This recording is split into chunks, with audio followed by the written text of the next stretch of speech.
mic's way back here. We should have probably had a mic up here. Okay. Apologize. They try to do this so you guys' beautiful faces could be on the screen, but volume is an issue. Okay. Well, how about I come back here and do the intro? Yeah, you guys are gonna have to speak up. Okay. So first up, we have the lovely Michelle. Michelle actually started out as some of you guys recognize her from Avondale, then she moved to North, and now she's actually a buyer's agent on Oscar's team in the Avondale office. And my understanding is she's kicking some serious butt. So we're excited to hear what she's doing. The whole point of this panel is to pick people's brains. What are you doing to get offers accepted in this market today? So she's at our Avondale office next in a minute. But we have a new who has interestingly joined Remax Professional in February, and then all heck broke loose, right? So this is actually his first time coming to the surprise office. So that's exciting. And he was a solo agent, also former loan officer, so he knows both sides of business. And he's out of our Arrowhead North office. Brooklyn is actually Rose's daughter. And you've only been in business, what, a year and a half, roughly?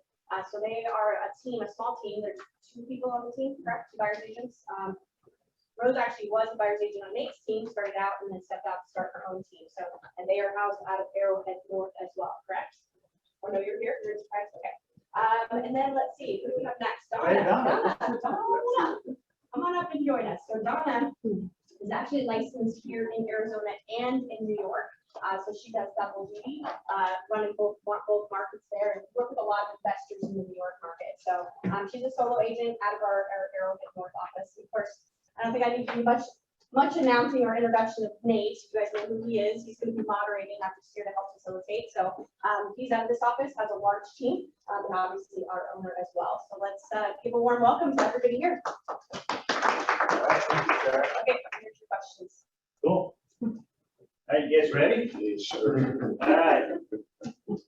So, first of all, thank you all for being here. And each one of you guys do a killer business. I'm excited to see 2 rookies up there. I hate to call them rookies. Did you just have a baby? Yeah. How long ago? 6 months ago. 6 months ago. So you've been licensed a year and a half and you've had a baby for 6 months. So since you're special, tell us why is your business lucky? Why are you doing well? I feel like most of our business is based on referrals, and we're always making sure we touch. I would work on communication events, baskets for this month for Father's Day we did part of the scratchers. I feel like that's what we our clients, sure we touch our past clients so they remember us, so we tell their friends and family about us. So you're actually doing what you're taught? Is that what So that sounds like a program called like the top 50, or you just analyze that on your entire database. So you keep in tune with people you already know. What a concept, right? So one of the best things to do is spend money on the people you know rather than spending money on the people you don't. It definitely goes a long way. So, Michelle, you're also a rookie. What's causing your real estate business to?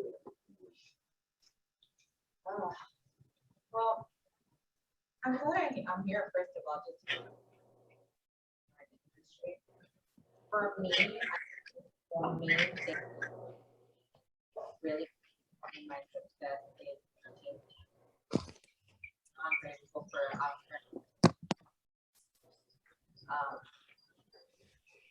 every question I've had. Lay down.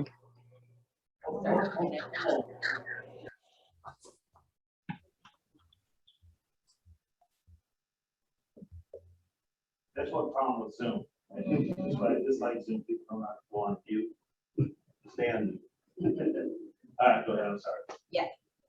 So just the mentorship, having someone to actually be there and answer any question that you might have throughout the process to get you to that finish line, I think is really important.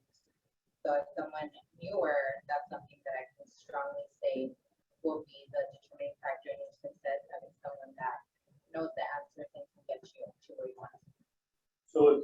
have several agents that you've seen at the front desk when you work there. They come in, they're brand new, they don't want to join the team. They don't want to use one of our mentors in the company. You send a message to them right now, how important that is. Absolutely. I think right now being 6-7 months into being actual buyer's agent, I think I have about 15 properties in escrow right now. Opposed to being by myself, I think I would really be struggling, or be a lot more, I don't want to say careful, but having to maybe reach out to you or Shannon for questions, opposed to having somebody that's always there with a day-to-day with everything that's going on. So wait a minute, 13 escrows, been licensed 7 months? I've been licensed quite a while, but before I used to TC. Okay, right, okay. Wow. Brooke, how many do you have in escrow? I'm not sure. Well, sure.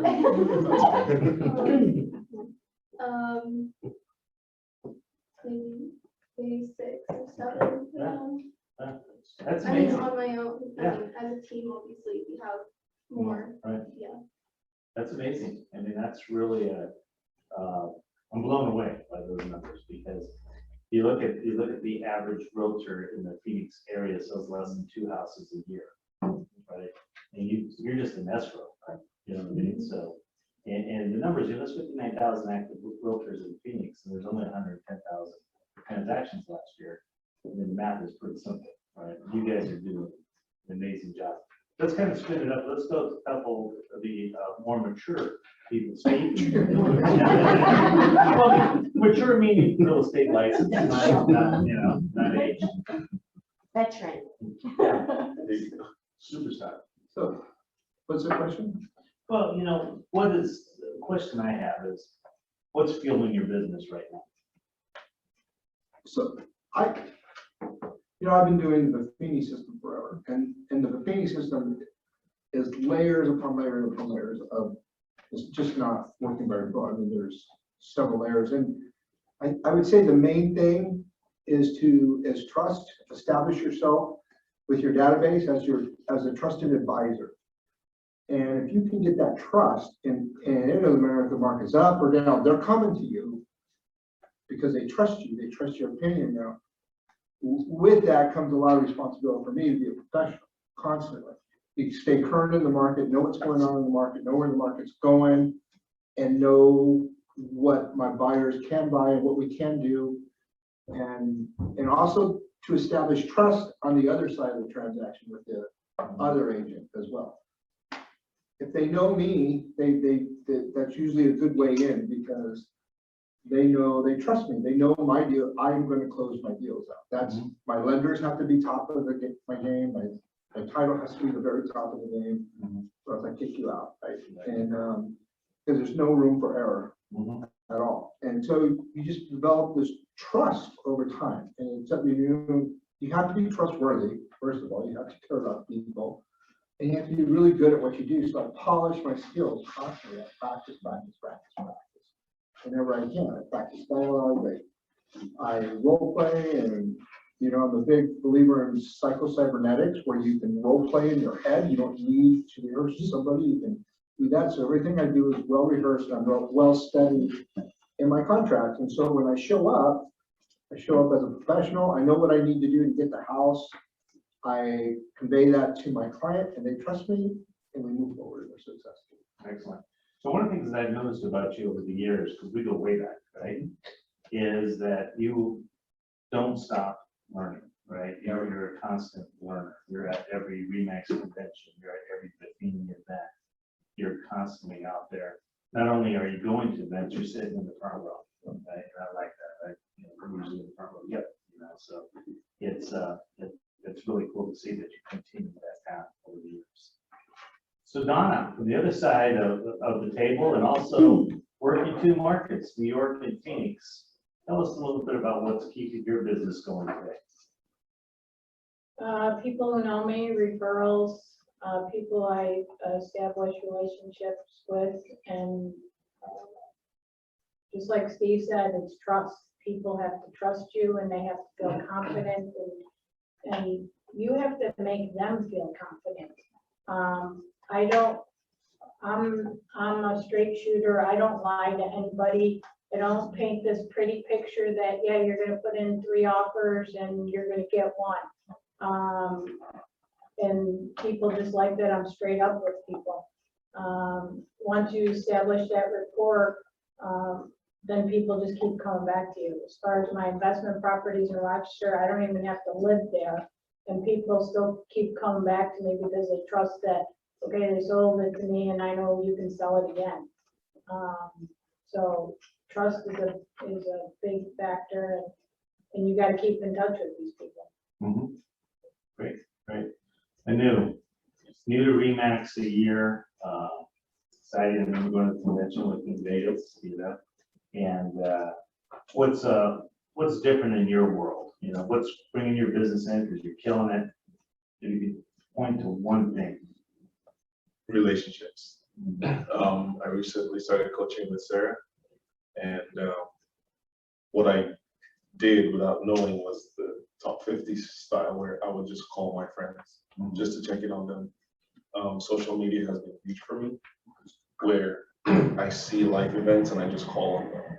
You know, my friend had a baby, I'll send flowers, and I'll call, hey, how's motherhood or how's fatherhood? Something is going wrong, just check in. Not even talking about real estate or anything, just making sure my friends know I'm there for them. And in return, they're always there for me. And I have this joke with my friends. I say, any one of you buys a house without me, I'm burning your house down. You will be celebrating on social media today, and tomorrow your house is in ashes. I'm joking, but not really. So we have this joke. So they know they're coming to me, and then they tell their friends. And so for me, it's just been about keeping in touch with my data, with my friends. I don't even call them my database, because to me they're just my people. You know? Yeah. Well, we all have a tribe. So we touch it, right? All right, so I'm going to throw out a question. Any of you can answer it. You can all answer it, right? But in today's market, you know, with buyers, multiple offers, tell us what's causing your offers to be so.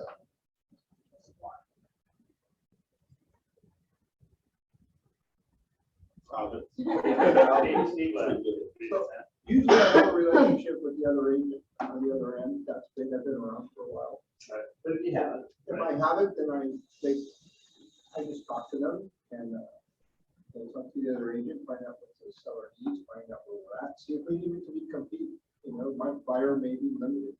They may not even be able to compete. And then it's next, you go do that in the next, you know. And so that's the main thing is, you know, communication, establishing a relationship with that other agent and finding out what they need and, you know, making the best offer possible with my client. But educating the client on that market, where they're at, yes, it's a little overpriced, this is what we can, you know, can you waive the appraisal contingency? Can we do things like that to get the offer? And you know, every house is different, right? Every house has a different situation. So that's kind of what I do. First, I was taking a CRS class on negotiation, and the first thing they taught you is gather as much information as you possibly can before you go to negotiations. Look at the house tells a story. Look at the tax records. Look at everything involved in that transaction, as much as you can see into the other side, and then. So no research is important. You better be prepared. But by a show of hands in there, who's got a listing appointment or who has a listing and received an offer and never heard from the other agent, just an email offer came in, right? I mean, I don't know even how that stacks, right? I don't care what it is, it doesn't stack. I think building a relationship before you write an offer. Interestingly, what you said there, for my imagination is, you said if you're talking to them and you know your client can't even compete, you just move on. But, and that's pretty good. You just go back as a consultant to your client and say, hey, we just know what. Another thing I want to point out, just to drive home what Steve said, it's not just what the seller needs, but it's what the listing agent needs too, correct? Is that what I'm hearing from you? So you're asking both those In questions. this market, you have to use your title company. Yeah, you're gonna have to, kiss this. Yeah. They got control. And I think definitely when you go into let's look at the document section, sometimes there's clues in there, what title company use or what the time frame is for response and so forth. Anu, I think you raised your hand on the same question. Yeah, so similar to Steve, I will contact the listing agent at least 4 times. At least. So the first time is before I even request a showing. So I call them, hey, I see your listing meets my client's criteria. What's the activity like on it? That's the first thing that I say. I'm going to show it, and after I show it, I'll call you. So I give them that indicator that something will be, I said, whether we like it or not, I will call you. And then we go see it, I'll call. Hey, we loved it, would like to be competitive. I don't want to be fair to any other agents, I want to crush them. So what do we have to do to get it? Well, I can't tell you, or this is what you have to do. If it's beyond my client's abilities, thank you, you guys will sell it quickly. If anything happens, please let us know. And I just tell my clients, then we have 8 offers, way over what you're able to afford. Then if we do offer, I call them. And I say, hey, we just sent an offer in. Can you please confirm receipt? And in the call, I reiterate what's in the contract. It's this price, this closing date, these many days due diligence, all of the highlights that we just put in email. I highlight it to them, and then I tell them a little bit about myself. Hey, I used to be a lender, so my lender is on point. I pre-called my client before getting them to a lender. They're really good. This is how I work. I communicate effectively. And then after a few hours, I call, hey, sorry to be a bother, but how's our offer looking? And I've saved a couple of offers that way where high offers came in. And if I hadn't called, I would never have known. It just have gone to the next person. So I always call a few hours later and say, hey, how's it looking? Are we still in the running? And if they say yes, cool. If they say no, what do we have to do to go back to the top of that kind of back and forth? It doesn't always work, but it's helped in quite a few instances. Get offers accepted, and then by the time we get in the contract, the agent feels like they already know me.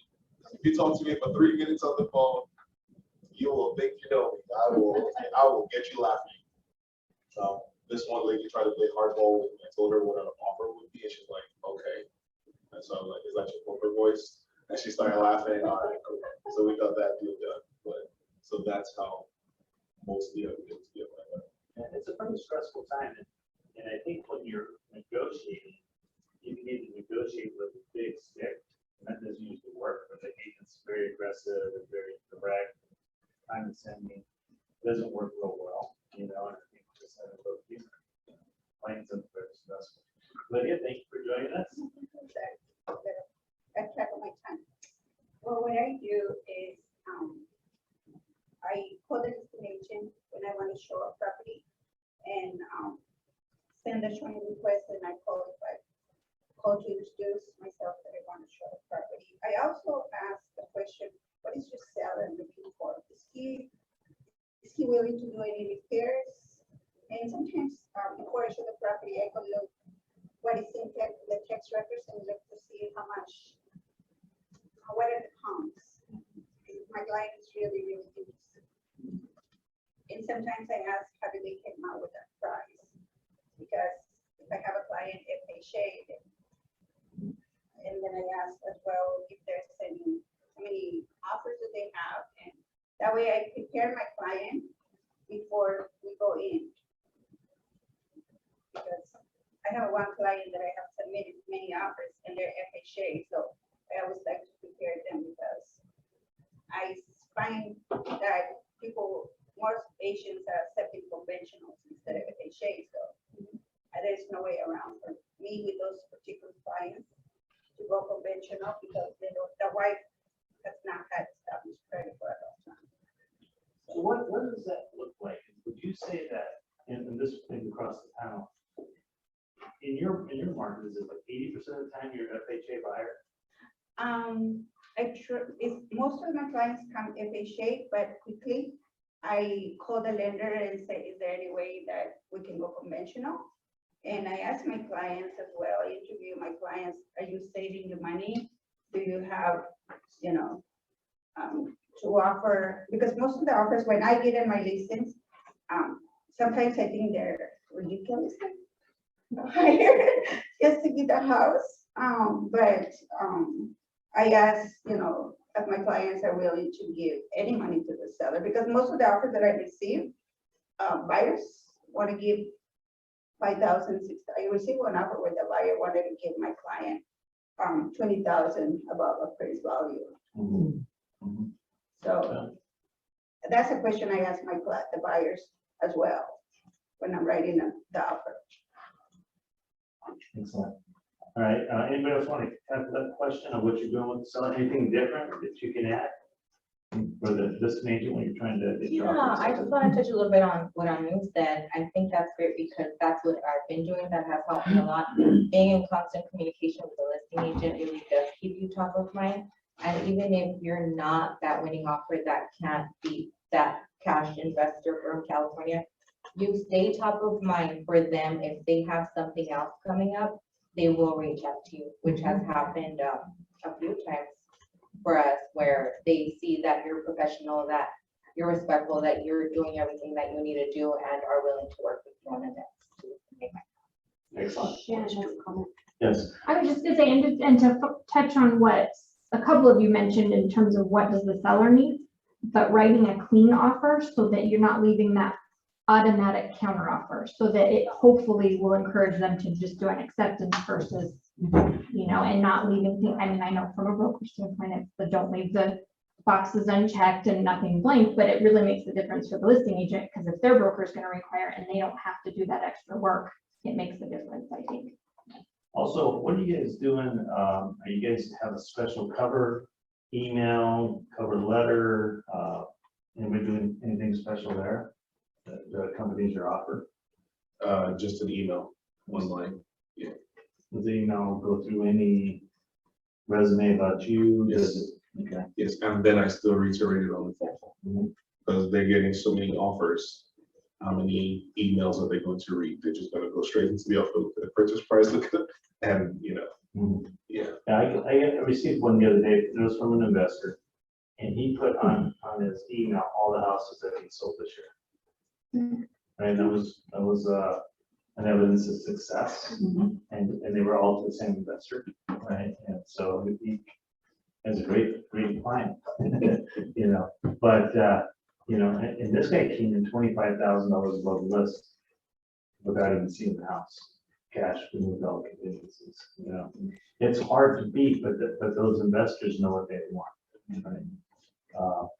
Cool. I want to Shannon has a comment, but I don't know if he's on Zoom or not, but Kyle Clayton shared with me. Yes, I wanted to jump in. You go ahead. You take it away.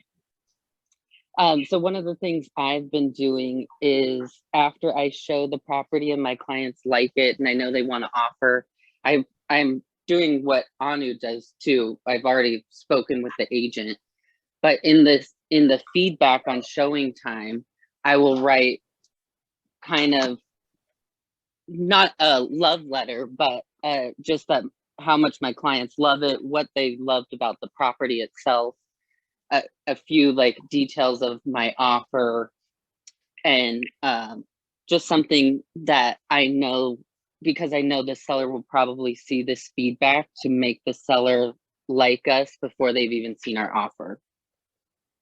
Tricky. That's good. That's Good. I tricky. like that. So Kyle, I'm assuming you haven't even left the house yet. You pull out your showing time app and you give the feedback. Correct, yeah. And it's like they love that the kitchen faced the patio, and the bear decor. They love bears too.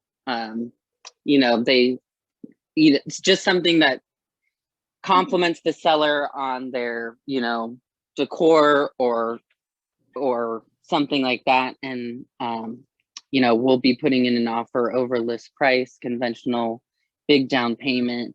We can't wait to work with you. Oh, I love that. That's a nugget. I'm not proud of that. So. Right, tricky, but it worked. Shannon had another comment. Well, and similarly in the email and or the first page of the offer, referencing anything that might be a bonus in the offer in terms of that, so that they see it right at the front and don't skip those additional terms where you may be including something that's really important to them or helpful to get your offer accepted. Sometimes they're just skimming through those 25 emails and they're not going to go all the way deep sometimes right off the bat. So it might flip to the top, hopefully. Have any of you given a bonus? Has your buyer given a bonus to the seller?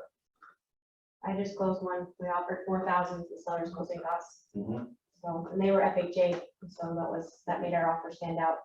Yeah, that is huge. When I came across my desk, I go, that's freaking genius. Why didn't I think of that, right?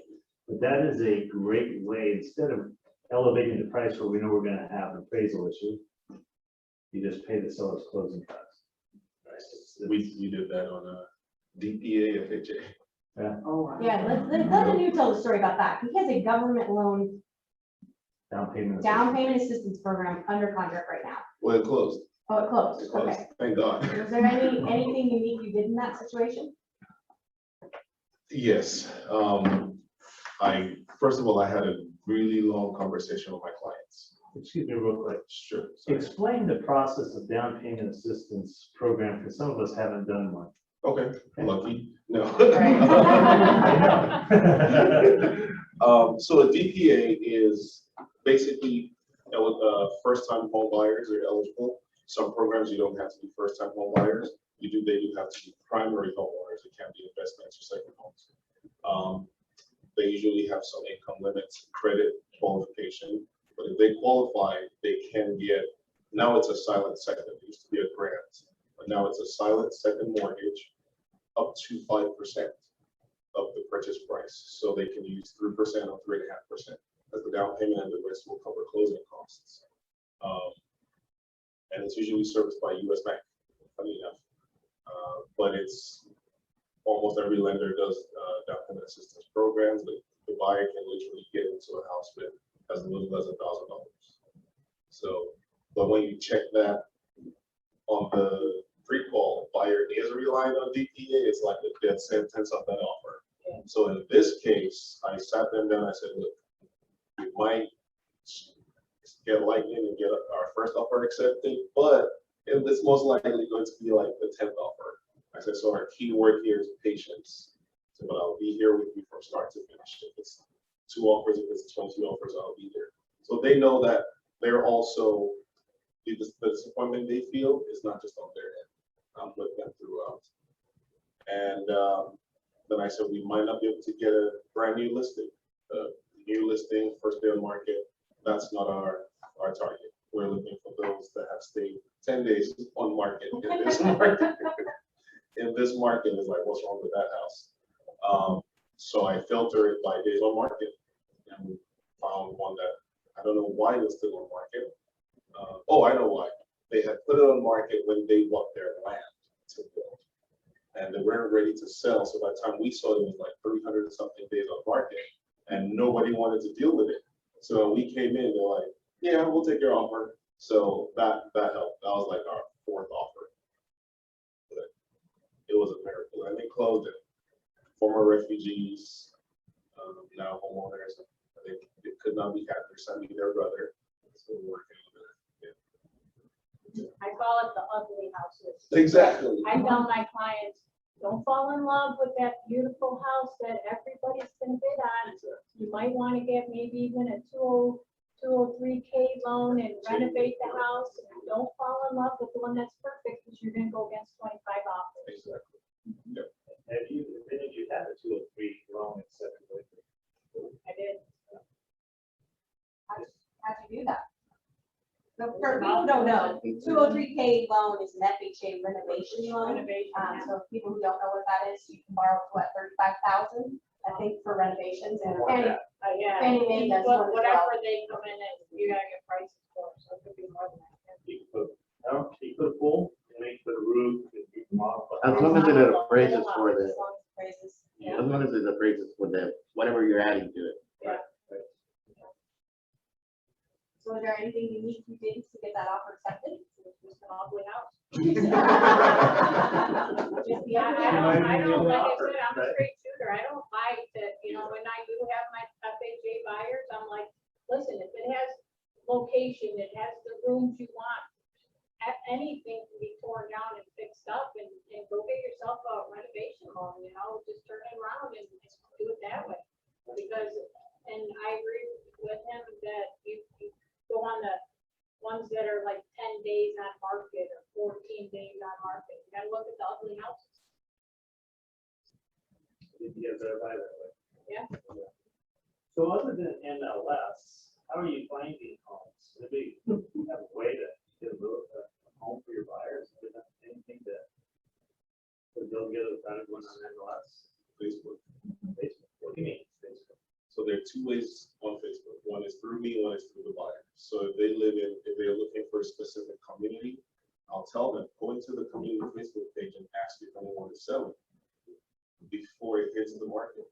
And we were able to get one in Gilbert that way, where the seller said, yeah, the person responded to my client's post and said, yeah, I'm going to be selling my house. It's not on market yet.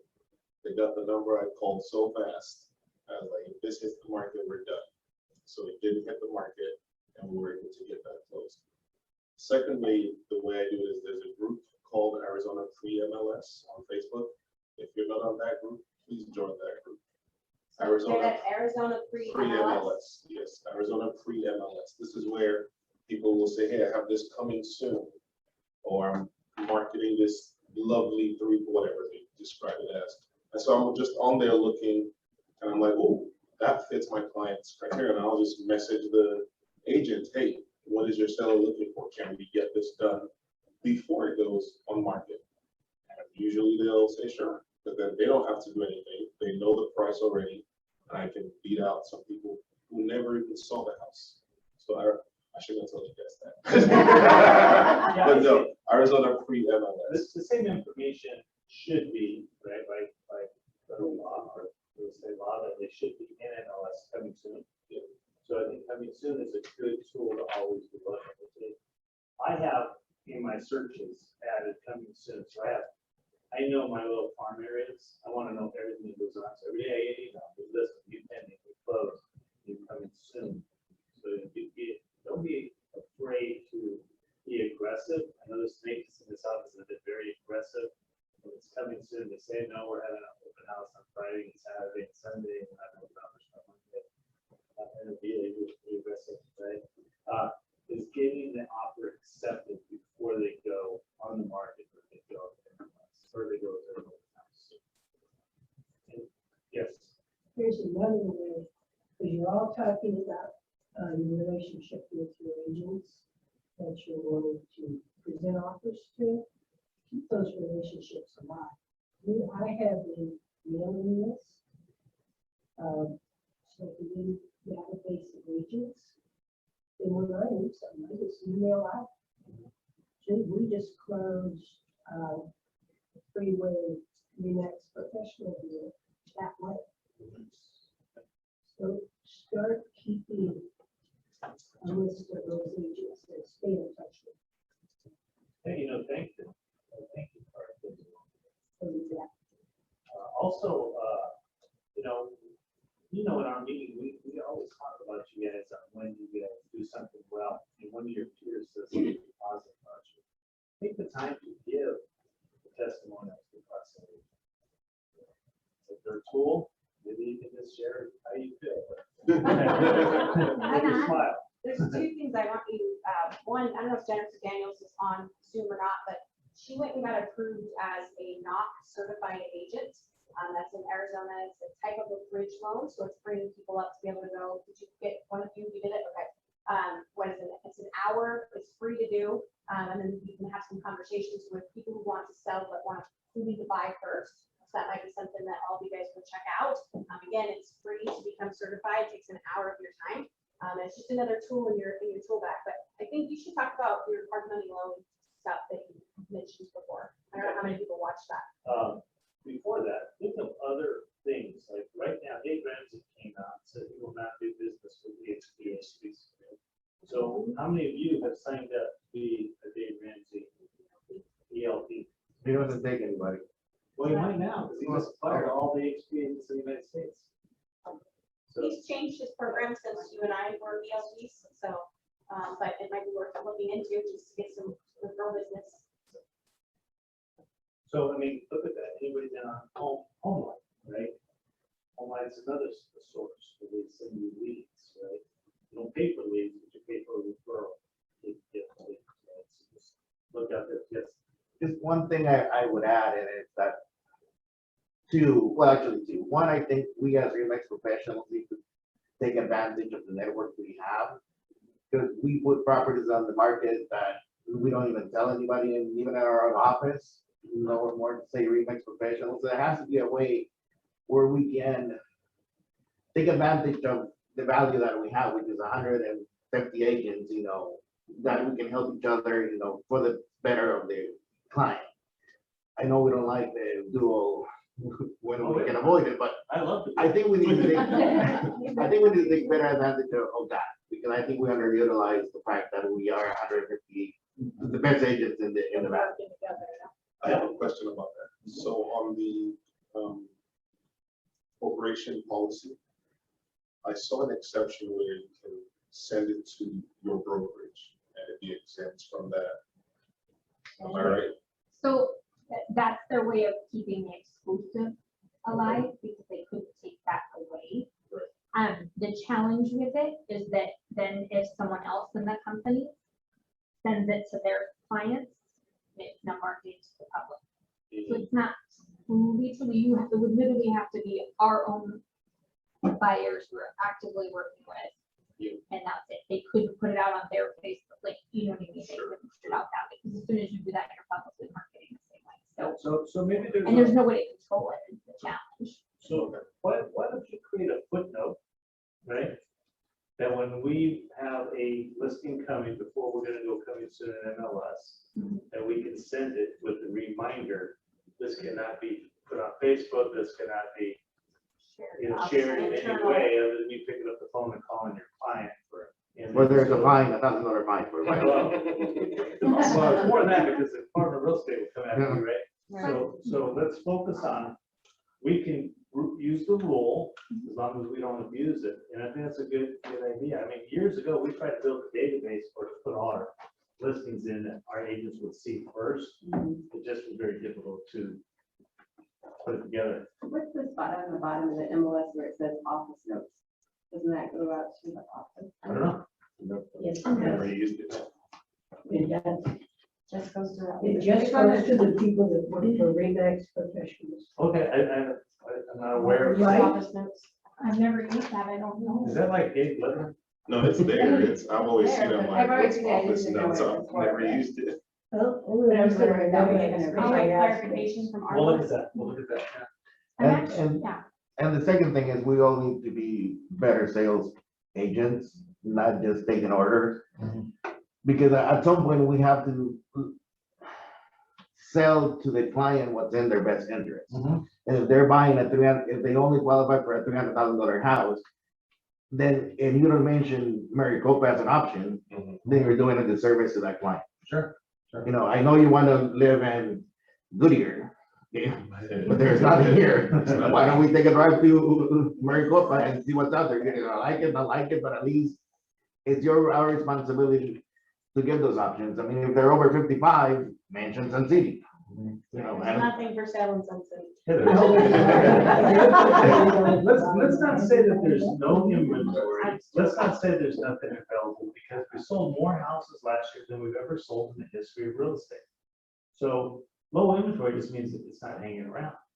There are more transactions happening, right? And if there's not one right now, there's one tomorrow, and it's gone tomorrow, right? So let's really. and I knew there are no homes in Sun City under 250 or 200, but there are under 300. Sure. You know, so if you only qualify to 300, you want to live in Goodyear, well, I think Sun City looks a little bit better. We're young now, right? And there's been a theme, and when you guys started talking about, I think a lot of you all mentioned the fact that you keep in touch with your database, you have your sphere, and you work that very hard.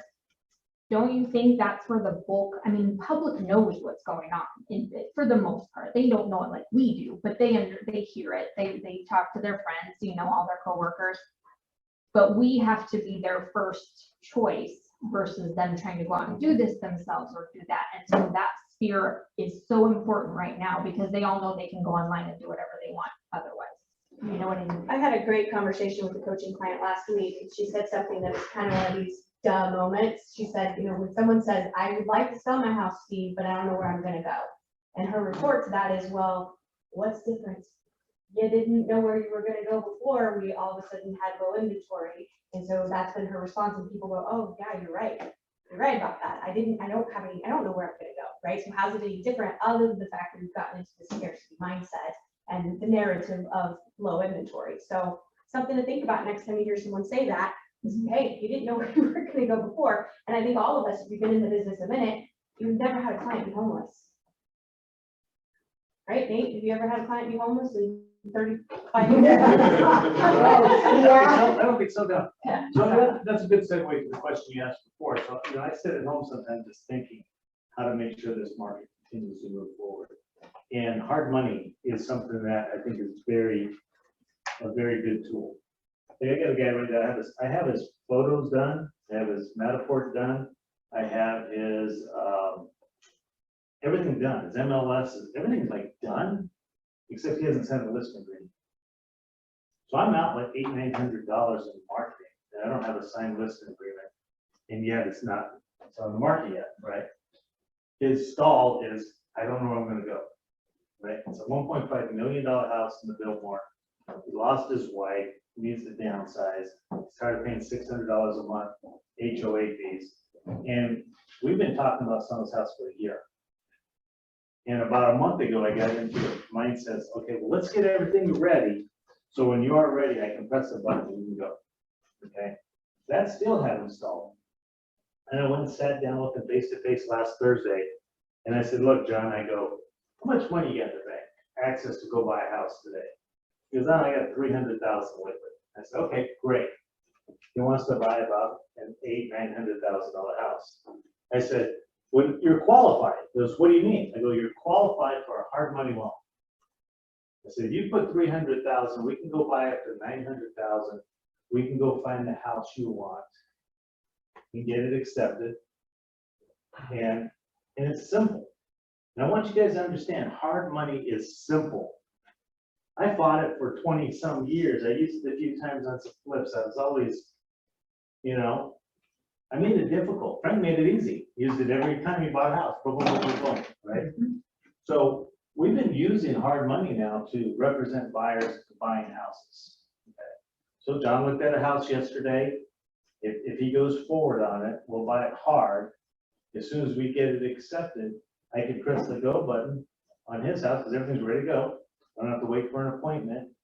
And we buy out his house under contract within a day. And then he'll feel good about it. But he is worried about where do I go, right? Yeah. And he doesn't want to be homeless, right? And that's the big thing. But hard money is a way to get around Steve. So there's also the mortgage recast. I think we talked about that. Tell us. So same thing. So my clients did not want to move twice. They had a home to sell and they had some cash from a previous house, so they could use that as a down payment. It's like your 300,000. Lenders don't talk about it because they don't make any money on it. And so it's called a mortgage recast. So you enter into the loan, you know, conventional loan, you get it, but you have to set that up before you're going to recast this mortgage. $300 later on, once you sell that house, you take the money.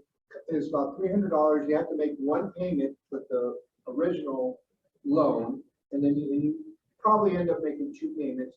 But then they'll recast. So take that money and they'll just drop the payment down to where you want. You don't lose your interest rate or anything. Stay in the same loan. You're just adding equity to it, and it drops it down.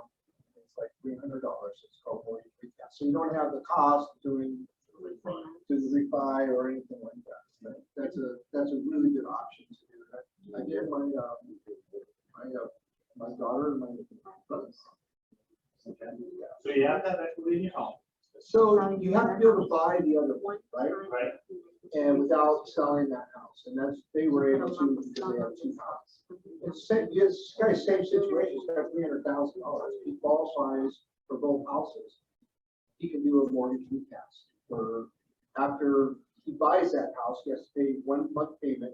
You sell his house, he can take as much as he wants and drop it into the other mortgage and it will just adjust, it will drop his payment to the loan amount under the same time. Excellent. That's a great idea.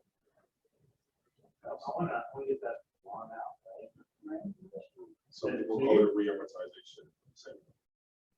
And what do you need a loan officer would make money on it? When they get Well, money, so they don't want to know. refinance, they want you to refinance. Well, not necessarily, that's an origination though, isn't it? So. The yeah, recast is not $300. origination.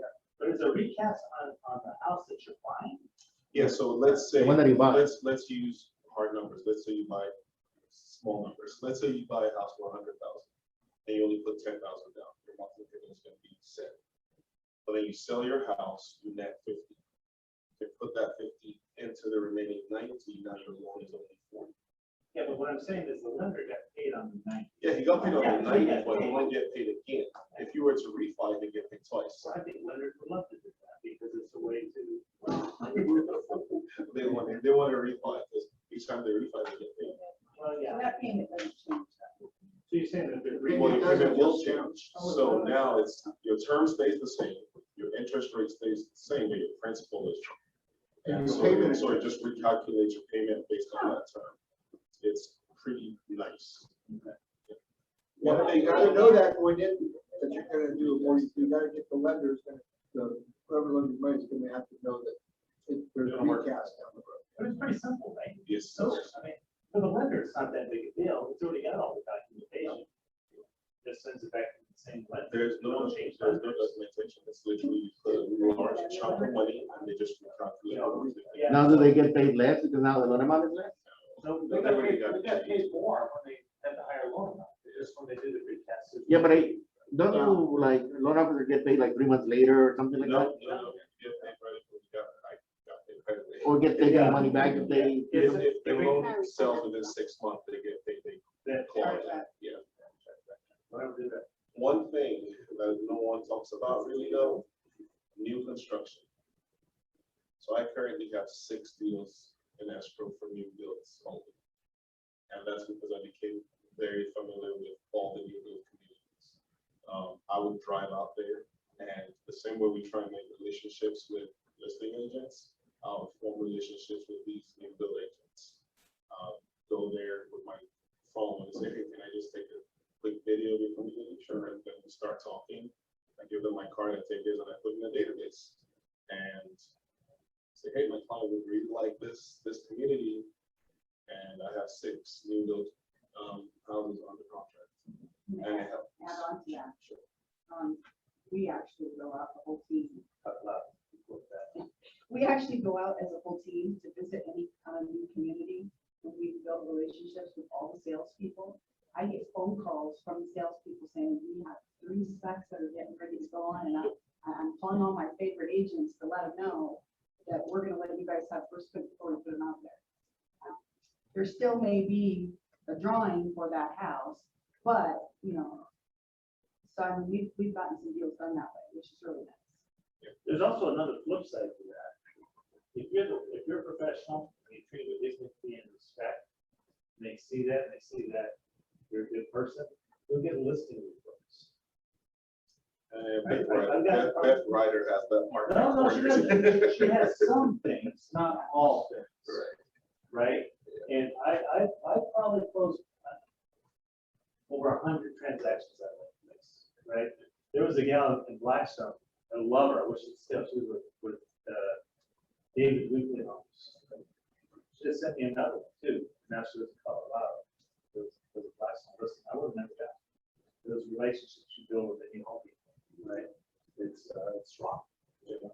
But you know, so you gotta go in there all the time, going out there, hey, come by to the Starbucks, you know, with a little kissy. And if they're closed, if you want to get in there, they might meet you there. Yes. Yeah, and there was a guy, I did a house out in Camelback, west of 103rd. And Meredith did this. I went out there and talked to the guy. Buyers told me about the place, so I went out and checked it out to bring him out. And then we become buddies. You know, he remembered me from way back. And so he's called me several times. Yeah, I got 3 new specs coming. I got 4 new specs coming. You know, so if you don't have a buyer for that spec at that time, get on the inner circle and post that. XYZ has 3 specs today. Right? Help each other, right? Why not help, you know, ourselves, right? So, But also be aware on some of the new home builds aren't paying right. Real estate fees either, or they cap them. Right. And that's something you can share on the inner circle too, right? Just aware, it's not a place to excuse my word bitch about things, but it's a place to inform. Yeah, it was just out at such and such subdivision, they reduced the code growth to 2%. Just want to make sure you're aware. I was at such and such, they're only offering 1% code growth. You know, and understand the different builders, right? Like ropes and communities. I took a buyer out there right before Christmas. We were sitting down writing the contract. My client decides to get up and go to the restroom. And while she was away at the restroom, the salesperson leans over. She goes, "I was just informed by my sales manager that this person has been in here before. We're not going to be able to pay a commission." And I go, "Okay, that's great." I said, "I'll tell you what. You tell her that when we come back, you can stop writing the contract. I could take her home and she can drive back, right? Because I'm not going to sit here for the next 2 hours and pretend to represent somebody." And I asked her, "When was this lady in?" Wait for it. 7.5 years ago. 7.5 years ago. Who's builder? Ropes. He also had one of our agents had, you know, I don't know if she's on here or not, but had signed the client up, worked with the sales agent, and it was 16 months. But they have that little clause in there where you used to re-register them. Yeah. Got right before closing and said, "Sorry, we're not paying you. Didn't do it one time during that process." Which builder? Robeson. So you have to be careful, right? Now they did payments. Right, they did payments. ROBSO. And, They're a big well, provider. how they got the payments? Yeah, I said, look, 7.5 years ago, they came in here, they bought a house in Trilogy, they lived there for 7.5 years, I sold their house. I'm taking them out, I'm gonna buy your house, right? And if they wanted to pay me, they would have been fine. Would have got real loud, but you know. They did that to Brooklyn at American. Yeah. American agent walked up to her, just so you, what did she say? Just so you know. They were like, 8 months prior or something. Yeah. So my buyers were like, "Well, we're just not gonna buy a house from you." Mhm. Right. I've had several people that had that loyalty, you know. But, you know, at the end of the day, sometimes it's the best deal for them. But anyway, we're pretty much out of town. Out of town. I'm going out of town soon. So, Can't run out of it. I do want to tell you guys a story, right? And it's about me. Put yourself to be a buyer. I became a buyer. It is the ugliest thing you can do, right? I just bought a house in Flagstaff. The first house I wanted to buy was at Yale. They had multiple offers coming in. They have offers on Thursday. I'm being aggressive with the agent. I'm staying in tune with the agent. I got the agent representing me. The day that Thursday, I was going to put my offer in. I go, "We got 11 offers and we're 280,000 above list." So, okay, thank you very much. I'm out, right? So I bought the next house. Mistakes that buyers make. You think you guys have been in business 35 years, helped thousands and thousands of clients buy houses, bought in a lot of houses, flipped them, knows what he's doing, right? So I buy this house and I loved it. Yeah, you guys seen pictures on Facebook. I was excited about it. We bought it. The day that other house, I found out it was going for 280. This other one hit the market, so I'm aggressive. So I'm trying to win the offer. And I find myself in a position where I cannot lose. I cannot lose, and I'm going to pay no matter what it is to win. So I bought that house. I bought it for $44,000 above list price, right? I used hard money so I can close in 2 weeks, cash, right? It even though I'm refinancing out some debt. I put myself in a position. I put $10,000 non-refundable earnest money to be released to the seller as soon as he inks the deal. And I put another $90,000 earnest money. I'm gonna win. That still wasn't working, right? It wasn't working. I didn't put the 10,000 under, I just put 100. They came back at the counter with the 10,000. And I accepted that. But one of the things, I used a love letter, right?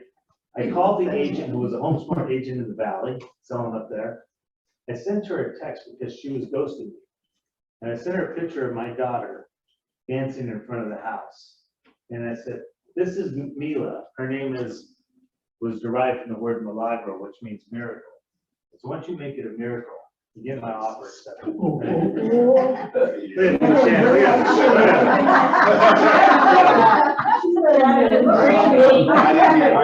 There's nothing wrong with that.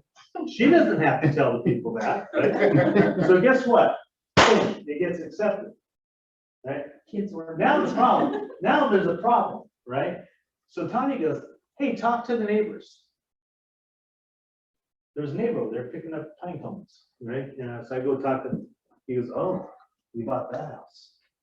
I want you to back up and remember the phone call you made the day after it was accepted, or the morning after, and you said, Shannon, I did something. Yeah. And you had this fear of, and you told me about the earnest money and this whole Yeah. situation. You said, I don't know if I made it. I can't believe I did this. And, Right. and this is a That's right. experienced agent Yeah. who's having that buyer's remorse. Buyer's remorse. That's what we talked about, because I know your buyers have that same remorse, right? So that's why backup offer, always be a backup offer, but you're not first, because somebody's gonna back out. So I just want to go on with the rest of the story because it shows you how people make mistakes. Your clients are gonna make mistakes if I made a mistake like this. So then he goes, you may want to talk to my wife. She was in that house. She goes, when they had the estate sale, I walked in, I couldn't stand being in the house more than a few seconds. I had to leave because I couldn't breathe because it's moldy, right? I'm like, oh, shit, right? Excuse my language. But that's what I said. I might even said something else. And then, so I'm like, God, I mean, I just spent 4 years of my life going through a mold lawsuit from one of our agents. And then the wife comes out, she goes, oh, yeah. I walked through, that place was a mess. Now, here's the key, right? Don't get so caught up. Go back and look at the history. I didn't even look at the history because this one hit the market at that boom, let's go, we're not going to miss out. I'm in a hurry. I want to win. And what I find out is this, there is pictures of the house that sold in October. Now follow these numbers real quick. $310,000 it was sold for. Guy doing the estate sale shows up. People are probably dead. They're probably dealing with kids in Connecticut. And he goes, I'll give you $310,000 for the house. I said, okay, we'll take it. It closes. A week later, he lists it there no less for $499. It sells for $525, multiple offers. The guy that bought it for $525, remodeled it, did a nice job, probably spent $100+ remodeling it, and I bought it for $944. In 8 months, it went from $310 to $944, and I'm the idiot holding the ticket.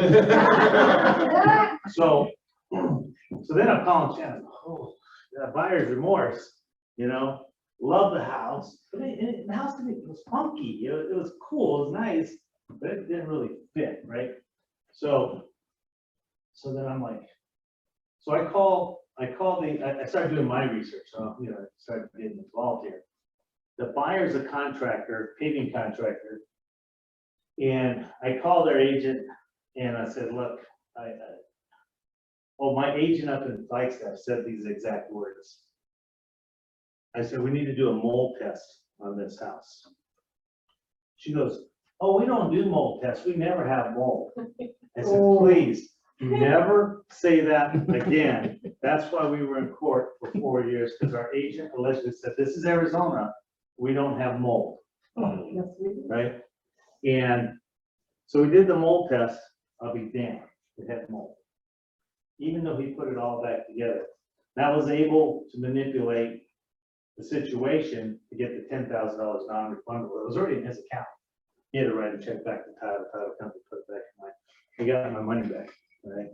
But you know, it's a scary place out there. Did you disclose it? No, he didn't disclose it, no. And here's the deal. And this is why you go back and look at old MLS. If you go back to the old MLS, the photos, you can tell it was old and ugly.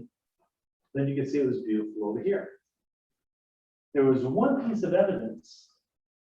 It was the Zillow 3D tour. That if you kind of looked up, there was water stains in the ceiling. If you looked in what used to be a closet with wallpaper, this house had like the green flowery wallpaper and the yellow wallpaper. The wallpaper was peeled back and there was freaking mold on the wall. Oh, wow. And so I took that 3D thing and I did a screenshot and I blew it up and I sent it to their agent. I go, why wasn't this disclosed? Right? And then also Shannon helped me out because if there is a licensed contractor, and correct me if I'm wrong, if a licensed contractor is selling a house and they've done work on it, they have a higher level, just like we do, a higher level of responsibility. And what does that law say? Well, it's the one we talked about. If the repairs are over a certain amount and require a licensed contractor, the license numbers and the scope of the work and the information has to be in the contracts.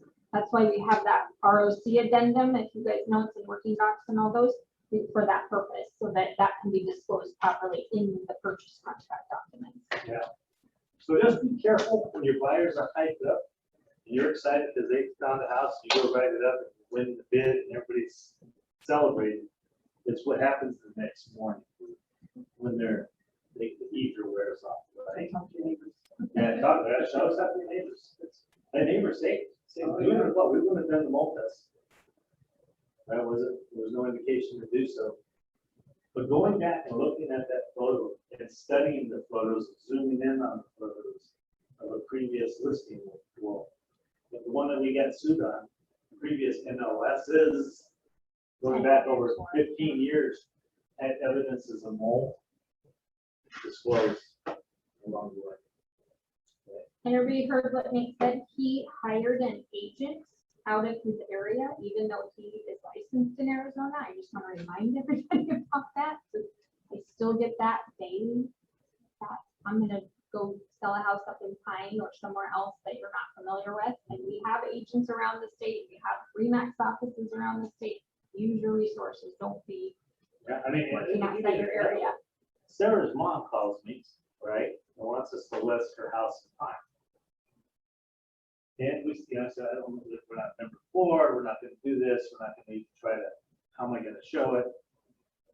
It sucked because it was a $1.5 million list, right? And we referred it to a slug, and she didn't hire the slug, she hired somebody else, and we're both out, right? You know what I mean? So, just stay out of those problems. We had a couple problems down with somebody who serve supermen and superwomen, and they go sell stuff out of town, and it's scary. Maricopa's okay. There's no city, Eaglewood, Flagstaff, there's Wikia, yeah, Sarah, I told you not to do that one. But until there's a problem, I'll do something. Her client signed it up. Hey guys, thank you so much for your time. Any final thoughts? Any final thoughts you guys have that you want to share? Anything unique you've done, anything you're seeing out there that is different? Well, one of the questions you put in your email was how do you keep your clients engaged? Yeah. And stop them from giving up. And I think the key is setting the right expectation. I saw an email yesterday, I was like, nope, wrong email, don't put that out there. I know it's gonna be that quick. So you set the right expectation that this market is tough. I have a few clients who are like, yeah, we'll give it that house. I'm like, it doesn't work that way. And we sit down and we talk like, no, it's going to be a marathon. You're going to be Having a buyer consultation? a very lengthy buyer consultation before we even start looking.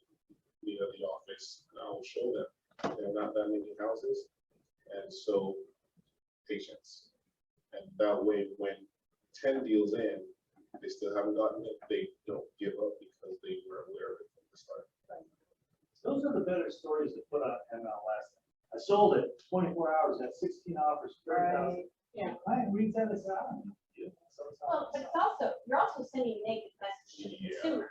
Right. Because the seller is hearing exactly, I'm gonna be homeless, which is driving that conversation. I'd like to sell, but I don't know where I would go. So you're actually doing more damage when you put those types of posts out there than you are good. Because not only I don't need you, it's eroding commission, right? It's putting pressure on commission because I don't need you. And you guys were working harder than ever before and have way more risk with these crazy, crappy things that are happening in contingencies. And so in my opinion, you should be charging more commission, frankly, right? When you're sifting through receive 30 offers, it's a lot of work, right? And so change that narrative and, we wrote 10 offers, my clients had patience. That's the type of messaging that you want to put out there, right? So stay away from those damaging type narratives. For everybody. I'm not, I've been on the loop for about 30 days, but, we made an offer right before I left. And just hit the market. My buyers are cash buyers. We offered 20,000 over. They said, well, we're gonna review offers all week and we'll let you know on Monday. My buyers, 2 days into my trip, called me and go, we really don't want to be in competition, so we want to withdraw our offer. I'm like, okay, no problem. So I reached out to the agent. She's like, okay, she called me 2 days later and says, we didn't get any other offers. They want to accept your buyer's offer. My buyer's not interested anymore, but I called them and he goes, no, I just kind of feel like it's overpriced. And I don't want to pay top dollar. That house, 5 days later, they dropped the price $40,000 and it's still on the market. Isn't that weird? It was in Verado and it was completely remodeled. It was beautiful. I was. Just tell the buyer. Who's got a buyer in the Yeah. I know. we're How much? interested. Did you really? Yeah, you sent it to me. One bedroom, read that, 3-car garage. How much? One. Oh, so you're up to 650. So yeah, for sure. About 650. Yeah, no, they're willing to pay up to 650. Yeah. They're telling my Colorado buyer, that's not. I want to piggyback on something Anu just said on that last comment with the relationship and creating the expectation. I think it's also important, kind of piggybacking on our class last week about agency, of creating the expectation, we're going to work together to find the property, but I'm going to represent you and doing once we get to the point of finding the property, because it's going to be a team effort to find that property, and sometimes they're bouncing to whoever can just find them one, and making sure they understand you may be able to find something, you still need to come back to me, bring that to me, make sure that this is the right fit for you, that I can represent you and look out for your best interest. And so they're not thinking just bouncing to whoever it is that has this. I think right now that's really important. Many of you. Sometimes. Never. No? Sometimes. I want to be able to let the buyer go. I don't, Well, you so can. it's trust, so if they don't trust me, I don't work with them, but it's my responsibility to get that trust to where, and if I don't educate them, set expectations, take them through the process, that's my fault, and I've got to be on my game, I gotta be professional, and if I have a buyer that can be specific, then there's instant inventory. I don't know if you guys heard about that. It's like a big thing. Joe Nego from Chicago developed it. And so it's just a handwritten letter that if I know exactly where they want to be, the neighborhood and everything, I'll just go in the MLS, and we'll just handwrite letters into that neighborhood. So we get one, Yep. I've got one commercial. Everybody here says relationships important. Every one of us believes relationships important. I'm going to challenge you to sign on for the first IO app. If you don't have it, you get 60 days free. And use it for 60 days. In the worst case scenario, that if you want to buy it, continue paying, it's going to cost you $1 a day. $1 a day. What happened? First. IO. Remax technology, Right. artificial It's intelligence. actually pretty good. It's real good. Remax paid millions of dollars for this app to take it out of the public, all the different companies. Agents used to spend up to $2,000 a year to utilize this system. For us, we're the only ones that can use it now, right? And it's $360 a year. I think it's 465. It's Okay, $1.10. It's stupid not to use. Not to use It's a it. perfect They wrote convenient it. tool, right? And it pulls all the stuff in there, right? And it tells you if your sellers have a higher propensity. See, if you have thousands of Buffini clients, your clients, let you know that these 20% are online shopping, doing things that buyers do. It goes over 750 databases. Somebody's getting a divorce, somebody's adopting a child, somebody has a new baby. It looks at all these things. I just logged into my first for the first time in several weeks. I'm embarrassed to share this. 19 missed deals. Yeah, this year. Almost $7 million in real Yeah. estate. But that's a, see, to me, that's a good reminder. That's blow you away. I lost $8 million in business this year. That shows me on my first, which I have it, but I don't always engage. Right? That's the kick in the gut. But that is, so the people are there, the system knows, technology is there. Big Brother's been around for a long time. We have the tool. But I'm challenging everybody, and what I want to start doing is I want to get everybody to come beyond at least for 60 days. And let's just pound it out together. Every single day we get on and make our 5, 10, 15 minutes worth of calls. Not a big deal. Yeah. Right? And just see if it just blows up. That's how you find instant inventory. That's just like the letter. It's just going to people that already know you, love you, and trust you. And it's right there. So the next 60 days is free. Go on remax.net today and sign up. Who's going to do it? Who's with me? Huh? Everybody? I already have it. So. Yeah. I have it. Trina? Rose, how Come many did you miss? I'm not telling you. No. 32. Oh, I was and I'm going through here looking, going, oh my God, I just sold them a house like 6 months ago. It was his mother. Yeah, remember the Zavalas? She just sent a Father's Day card to him. Yeah, his mom sold her house. Yeah. Well, and everybody has relationships. Remember, there's 15. I mean, I'm like sick to my stomach because I'm in contact with these people. Yeah. But I've been on vacation for a month, so I mean, give myself a little. You could have did it from when Larry's driving. You could have. I worked a little bit, but I promised him I wouldn't. I gotta run, guys. Thank you so much for your Thank you, time. guys. I mean, this is a super big panel. Before they get up, let's give a hand. Each one of these guys could give us an hour each. Sure. And, so thank you for your time. Thank you for your knowledge. And I learned some stuff today. Thank you. You're welcome. Make sure you guys take some food too. Don't let it go 3 waste. stars. Second one from the bottom. Do I have a lie to you? You know, I honestly, I forgot I had it. That's it. So put an alarm on your phone every day at like 8:40. What's that?